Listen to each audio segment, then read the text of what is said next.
Simple.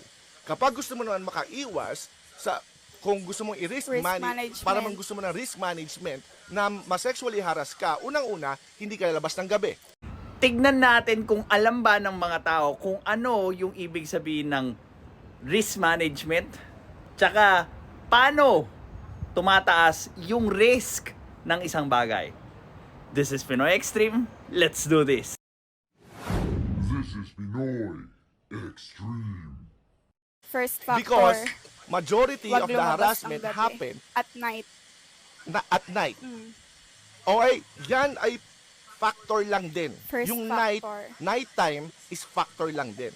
Yung dress, yung clothing is also a factor. Do you know how ridiculous you sound sa sinasabi mo? Explain natin ha. Gusto ko yung kagad na ano yung may balance siya. Do you know how ridiculous you sound? Nauuna kagad yung bantering and negation nung before even ilaglag yung kung bakit. Nang sa madaling salita, itong two factors na sinasabi mo, yung number 1, yung oras, number 2, yung pananamit ng mga babae. Explain natin sa Tagalog ha, yung madaling maiintindihan.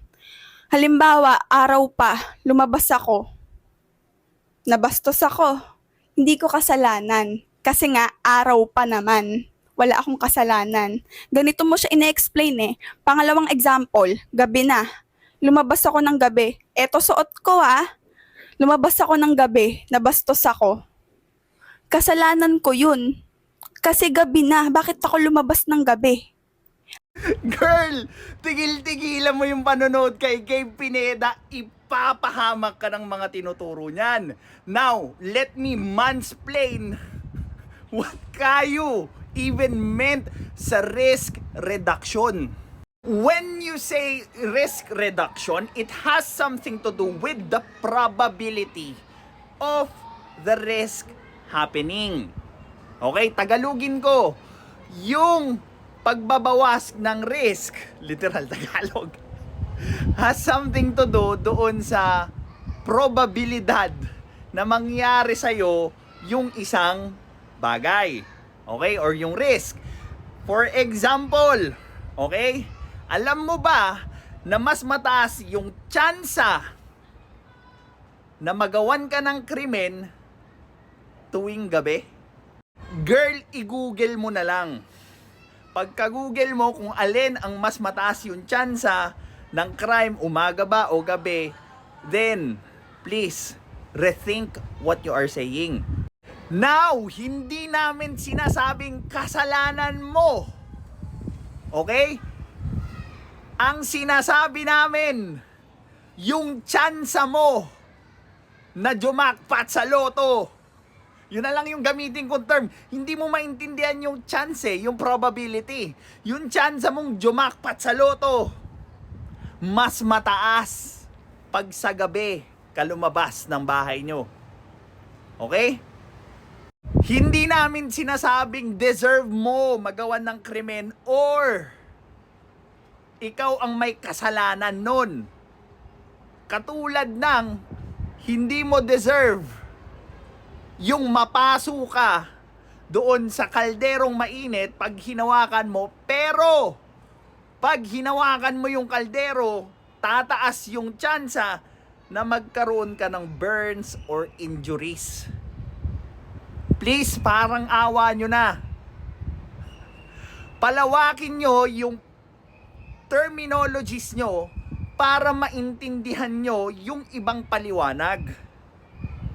We have the technology to widen our understanding. Andyan yung internet, andyan yung simpleng Google. Please, gamitin nyo.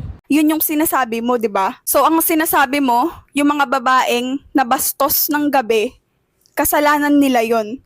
Kasi hindi sila nag-manage ng risk, as you would call it. This is the effect of being so confident without even knowing yung pinagsasasabi nila. This is the very display of Dunning-Kruger effect. Yung sobrang confident lang nila pero mali-mali na yung pinagsasabi nila. Parang yung nakadebate ko nung isang araw. Tapos, mag-sorry na lang pag nalaman na mali sila. Tama, mali. Ito ngayon yung tanong ko sa'yo, sir. Anong oras ba dapat? Hanggang anong oras lang dapat kami nasa labas, sir? 6 p.m., 7 p.m., yung curfew naming mga babae, sir. Lumabas ka for all you want. But keep in mind, okay? To always protect yourself because yung tsansa or yung probability na mapahamak ka tumataas. Lalo na sa gabi. 'Di ba? Kaya either magdala ka ng kasama mo or tear gas or kung ano pa mang self-defense mechanism mo, pag gagawin mo yung isang action na magpapataas ng probability mong mapahamak ka. I don't know if I could mansplain this enough. Oh my God. Ayoko nang tapusin yung pangalawang argumento niya. Naaawa na ako. Guys, kayo na magpaliwanag sa kanya kung ano yung ibig sabihin ng risk reduction probability. This is me, Marimar. This is Pinoy Extreme. Have a good day.